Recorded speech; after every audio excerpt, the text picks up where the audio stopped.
በክብር አትደራደር።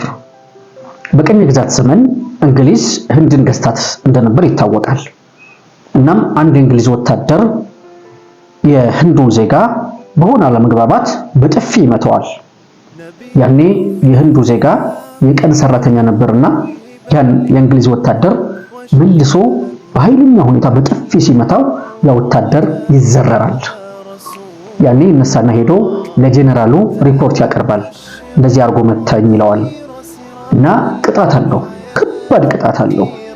ምክንያቱም ይሄኛው ልክ እንደ ባሪያ ነው የሚቆጠረው። ቅኝ ገዢን ነጭን መምታት አይቻልም። ነገር ግን ጄኔራሉ ምን አደረገ? ቅጣት ከመቅጣት ይልቅ 50,000 ሩፒ ስጠው ይለዋል። በጣም ይገረምና ያ ወታደር ያን የተባለውን ገንዘብ ይሰጠዋል። ይህ ህንዳዊ እጅግ በጣም ይገረምና በጣም በቃ ደስ ብሎት ከቀን ስራው ይገላገልና የራሱን ቢዝነስ ይጀምራል። ከዛ በኋላ ልጆቹን ሚስቶቹን በሰላም እያሳደገ ብዙ ገንዘብ ይኖረዋል፣ ሀብት ያፈራል። ያኔ ጄኔራሉ ከዓመታት በኋላ ያን ወታደር ይጠራውና ሂድና አሁን ያኔ እንደመታህና እንደጣለህ አድርገህ በጥፊ ምታው ይለዋል። ከዛ ያ ወታደር ይሄድና የተባለውን ነገር ያደርጋል። በጣም ሲገርመው ህንዳዊው ምንም አይነት መልስ አልመለሰም። በልጆቹ ፊት እንደዛ አርጎ ሲያጮኸው፣ እንደዛ አርጎ ሲመታው ምንም መልስ አልመለሰም። እና ወታደሩ በጣም ይገርምና ወደ ጄኔራሉ ይሄድና የሆነውን ነገር ይነግረዋል። ጄኔራሉ ምን እንዳለው ታውቃላችሁ? አየህ ያኔ ምንም አይነት ነገር ይህ ሰው አልነበረውም። የነበረው ነገር ክብሩ ብቻ ነበረ አለው። ዛሬ ግን ሆድ አለው፣ ገንዘብ አለው። ሆዱን በገንዘብ ሽጧል። ለሆዱ ሲል ክብሩን በገንዘብ ሽጧል። ስለዚህ ምንም ሊመልስልህ አይችልም አለው ይባላል።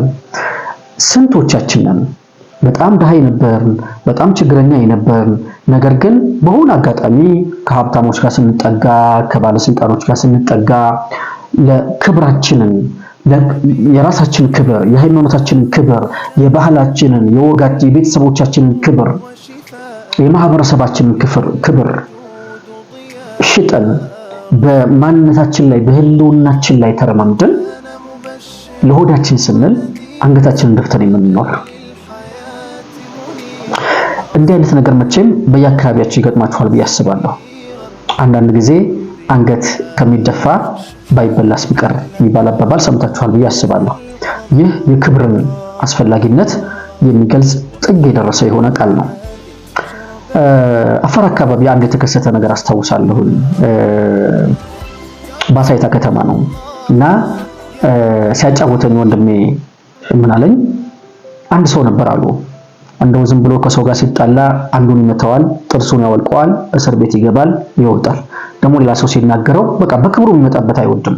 ሰው ሲሰድበው ወይ አይኑን ይመታዋል፣ ከዛ በኋላ እስር ቤት ይገባል። ስራው ይሄ ነው እና የሆነ ቀን በሆነ አጋጣሚ አገባ ይባላል። አገባና ወለደ እና ልጁ በእግሩ መሄድ ጀምሮ ልጁን ይዞት እየሄደ እያለ መንገድ ላይ እንደዚሁ አንድ ተላካፊ ይለክፈዋል እና እንደለመደው ሊመታው ቦክስ እንደዚህ ሲሰነዝር ጎንበስ ብሎ ታች ሲመለከት ልጁን ይዟል እና ምን አለ፣ አንተ ልጅ ሴት አረከኝ፣ አንተ ልጅ ሴት አደረከኝ እያለ ጮኸ፣ አለቀሰ ይላሉ። በመጀመሪያው ታሪክና በሁለተኛው ታሪክ መካከል ያለውን ተመልከቱ። አንዳንድ ጊዜ ዋጋ የምንከፍልላቸው ልጆቻችን፣ ቤተሰቦቻችን አሉ ከራሳችን አስፈልጎት በላይ።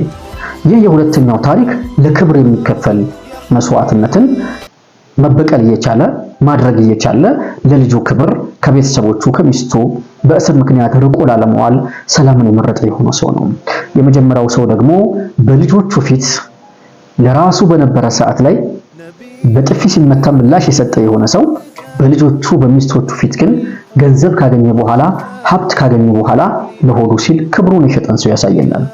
ስለዚህ በማንኛውም ሁኔታ ቢሆን ክብር የሚባል ነገር ይቀድማል። ክብር ከሌለ ምንም ነገር የለህም። ራስን ስታስከብር ነው። በመስሪያ ቤትም ቦታም ይሁን በትምህርት ዓለም ሊሆን ይችላል፣ በየትኛውም ዓለም ላይ ስትኖር፣ በንግድም ዓለም ሊሆን ይችላል። የራስህ ክብር፣ ማንነትህ፣ ንጽህና፣ አነጋገርህ፣ አካሄድህ፣ አመጋገብህ፣ ሁሉ ነገር ከሰዎች ጋር ስትሆን ክብር ሊኖርህ ይገባል። ሰዎች በስራ ቦታ የምትናቅ ከሆነ እመነኝ ውጤታማ አትሆንም። በትምህርት ቦታም ይሁን በየትኛውም ዓለም ላይ ሰው እንዲንቅህ ቦታ ከሰጠህ በገዛ እጅህ በምትናገረው ንግግር፣ በምታደርገው ድርጊት፣ ባለባበስህ፣ ባነጋገርህ፣ በብዙ ነገር ራስህን የምታዋርድ ከሆነ ክብርን በምንም መልኩ ማግኘት አትችልም። ክብር ደግሞ አንዴ ከወደቀ በኋላ መልሰህ አታገኘውም። ስለዚህ ለራስህ ክብር ይኑርህ፣ በክብርህ አትደራደር የሚለውን መልእክት ለማስተላለፍ ነው። አሰላሙ አለይኩም ወራህመቱላሂ ተዓላ ወበረካቱሁ።